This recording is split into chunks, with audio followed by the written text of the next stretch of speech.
I've been waiting more than 30 years to say this.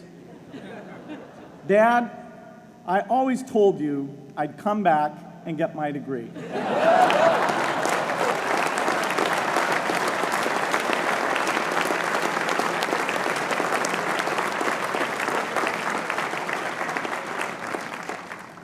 I want to thank Harvard for this honor. I'll be changing my job next year, and it will be nice to finally have a college degree on my resume. I applaud the graduates for taking a much more direct route to your degrees. For my part, I'm just happy that the Crimson called me Harvard's most successful dropout. I guess that makes me valedictorian of my own special class. I did the best of everyone who failed. But I also want to be recognized as the guy who got Steve Ballmer to drop out of business school.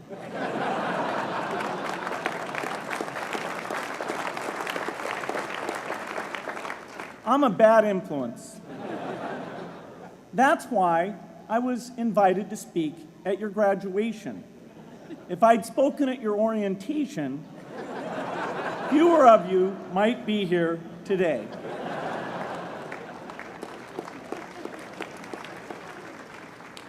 Harvard was a phenomenal experience for me. Academic life was fascinating. I used to sit in on lots of classes that I hadn't even signed up for. And dorm life was terrific. I lived up at Radcliffe in Currier House. There were always a lot of people in my dorm room late at night discussing things because everyone knew that I didn't worry about getting up in the morning. That's how I came to be the leader of the antisocial group. We clung to each other as a way of validating our rejection of all those social people. Radcliffe was a great place to live. There were more women up there, and most of the guys were math science types. The combination offered me the best odds, if you know what I mean. That's where I learned the sad lesson that improving your odds doesn't guarantee success. One of my biggest memories of Harvard came in January 1975, when I made a call from Currier House to a company in Albuquerque, New Mexico, that had begun making the world's first personal computer. I offered to sell them software. I worried they would realize I was just a student in a dorm and hang up on me. Instead, they said, "We're not quite ready. Come see us in a month," which was a good thing because we hadn't written the software yet. From that moment, I worked day and night on the extra credit project that marked the end of my college education and the beginning of a remarkable journey with Microsoft. What I remember above all about Harvard was being in the midst of so much energy and intelligence.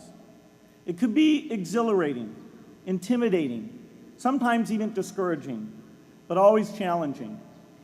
It was an amazing privilege, and though I left early, I was transformed by my years at Harvard, the friendships I made, and the ideas I worked on. But taking a serious look back, I do have one big regret.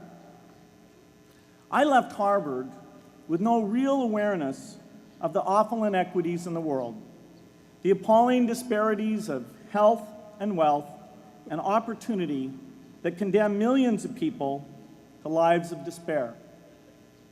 I learned a lot here at Harvard about new ideas in economics and politics. I got great exposure to the advances being made in the sciences. But humanity's greatest advances are not in its discoveries, but in how those discoveries are applied to reduce inequity.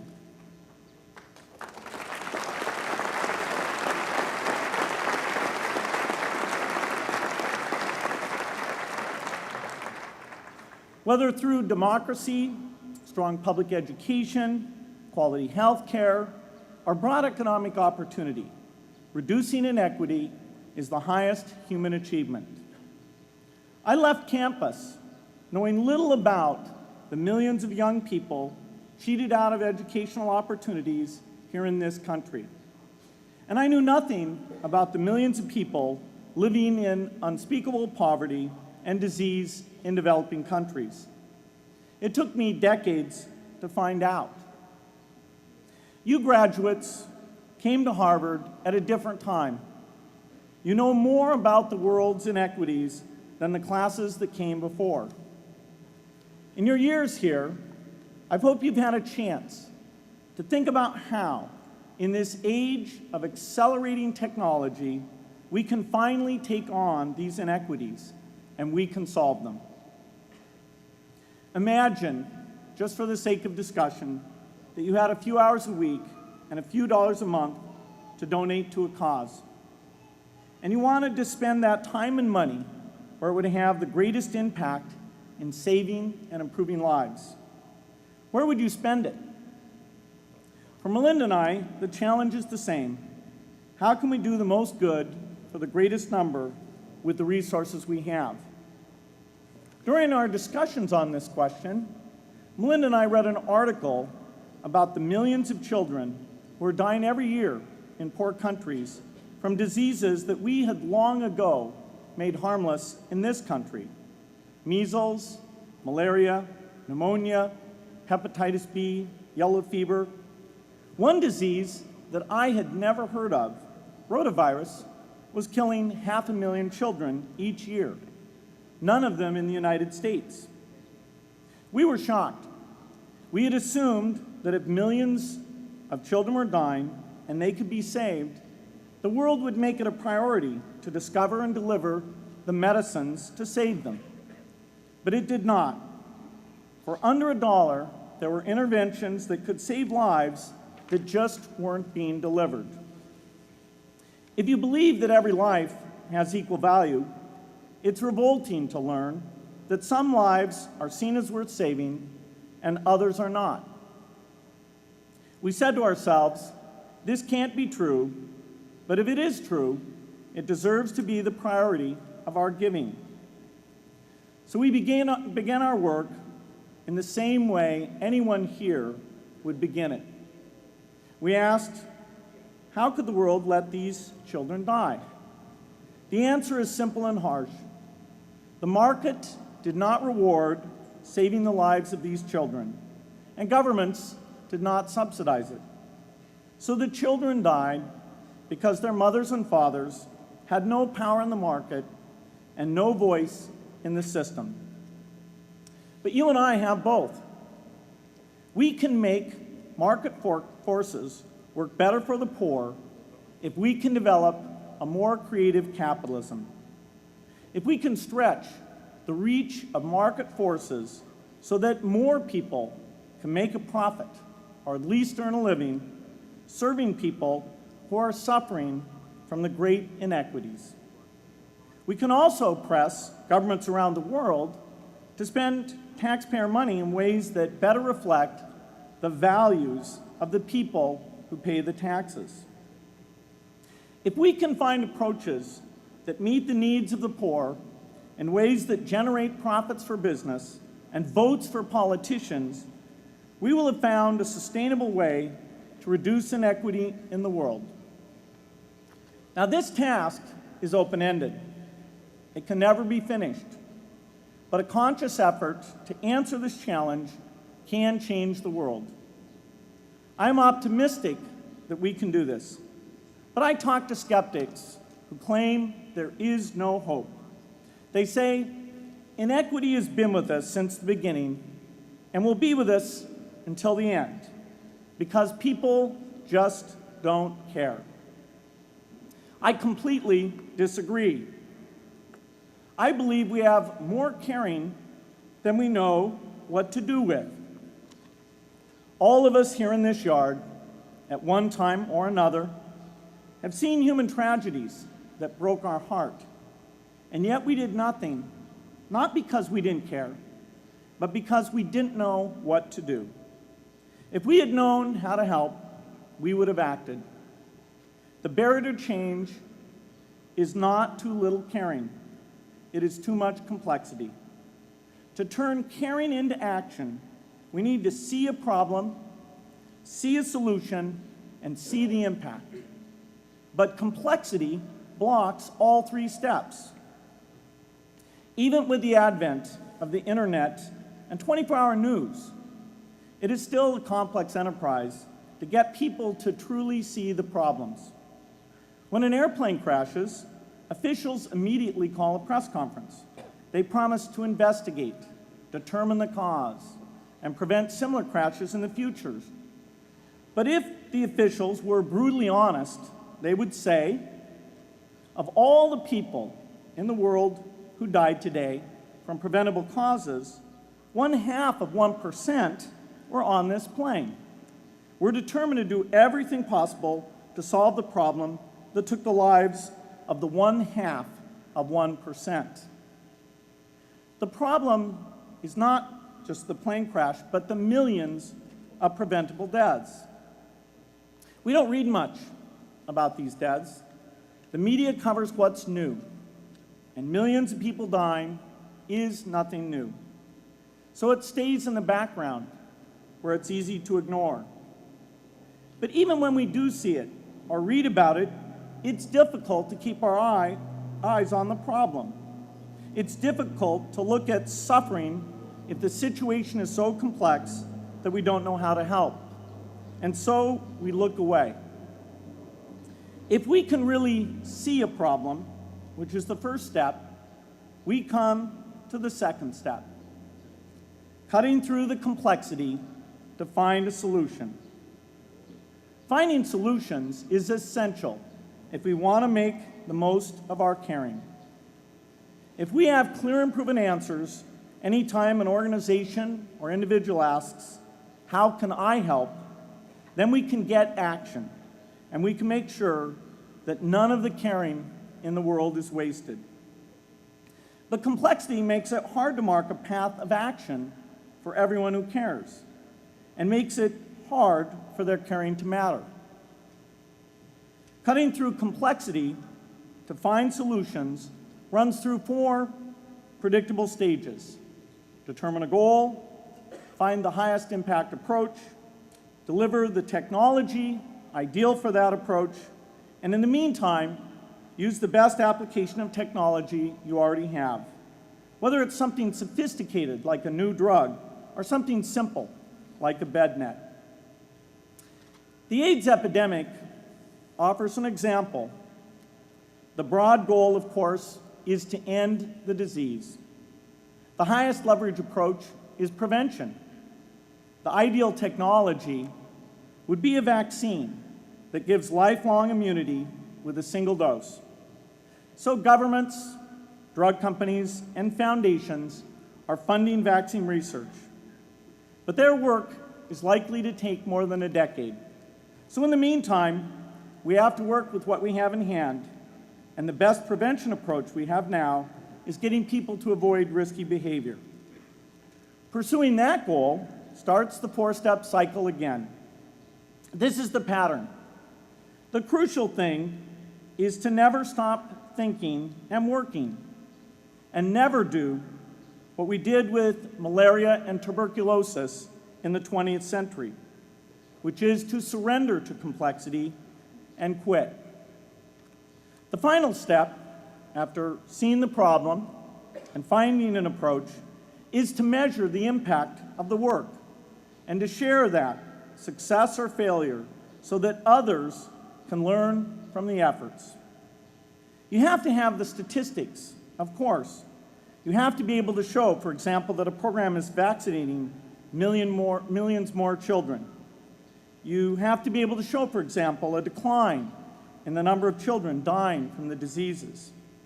This is essential not just to improve the program, but also to help draw more investment from business and government.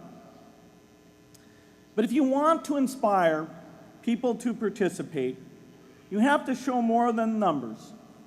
You have to convey the human impact of the work so people can feel what saving a life means to the families affected.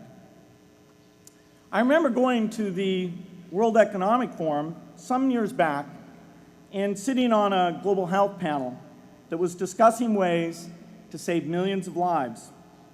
Millions. Think of the thrill if you could save just one person's life, then multiply that by millions. Yet, this was the most boring panel I've ever been on. Ever. So boring, even I couldn't stand it. What made that experience especially striking was that I had just come from an event where we were introducing version 13 of some piece of software, and we had people jumping and shouting with excitement. I love getting people excited about software, but why can't we generate even more excitement for saving lives? You can't get people excited unless you can help them see and feel the impact.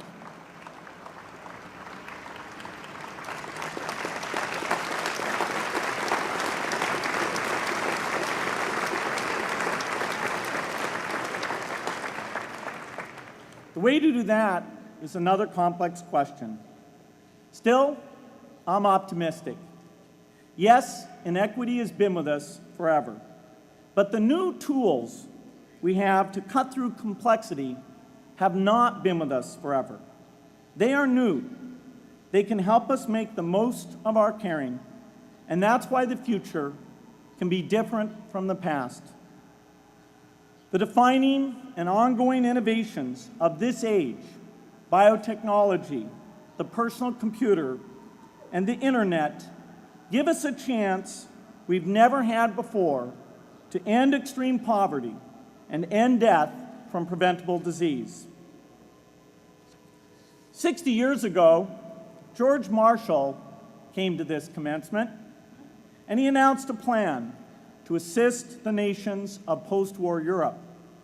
He said, I quote, "I think one difficulty is that the problem is one of such enormous complexity that the very mass of facts presented to the public by press and radio make it exceedingly difficult for the man in the street to reach a clear appraisement of the situation. It is virtually impossible at this distance to grasp at all the real significance of the situation." 30 years after Marshall made his address, which was 30 years ago, as my class graduated without me, technology was emerging that would make the world smaller, more open, more visible, less distant. The emergence of low-cost personal computers gave rise to a powerful network that has transformed opportunities for learning and communicating. The magical thing about this network is not just that it collapses distance and makes everyone your neighbor. It also dramatically increases the number of brilliant minds we can bring in to work together on the same problem. And it scales up the rate of potential innovation to a staggering degree. At the same time, for every person who has access to this technology, 5 people don't. That means many creative minds are left out of this discussion. Smart people with practical intelligence and relevant experience who don't have the technology to hone their talents or contribute their ideas to the world. We need as many people as possible to gain access to this technology because these advances are triggering a revolution in what human beings can do for one another. They are making it possible, not just for national governments, but for universities, corporations, small organizations, and even individuals to see problems, see approaches, and measure the impact of their efforts to address the hunger, poverty, and desperation George Marshall spoke of 60 years ago. Members of the Harvard family, here in the yard is one of the great collections of intellectual talent in the world. For what purpose? There is no question that the faculty, the alumni, the students, and the benefactors of Harvard have used their power to improve the lives of people here and around the world. But can we do more? Can Harvard dedicate its intellect to improving the lives of people who will never even hear its name?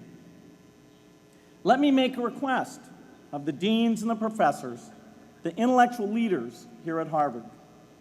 As you hire new faculty, award tenure, review curriculum, and determine degree requirements, please ask yourself, should our best minds be more dedicated to solving our biggest problems?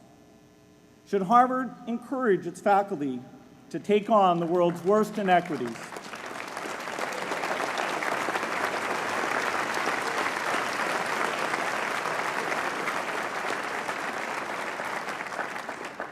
Should Harvard students know about the depth of global poverty, the prevalence of world hunger, the scarcity of clean water, the girls kept out of school, the children who die from diseases we can cure? Should the world's most privileged learn about the lives of the world's least privileged? These are not rhetorical questions.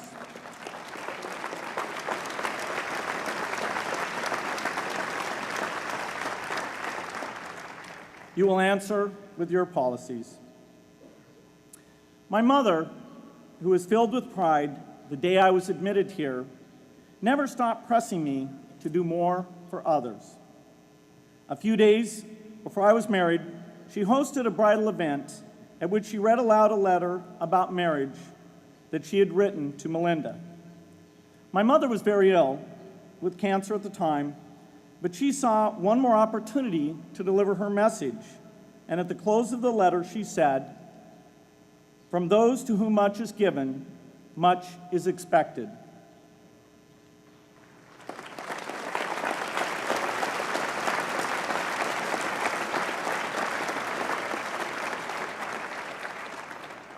When you consider what those of us here in this yard have been given in talent, privilege, and opportunity, there is almost no limit to what the world has a right to expect from us.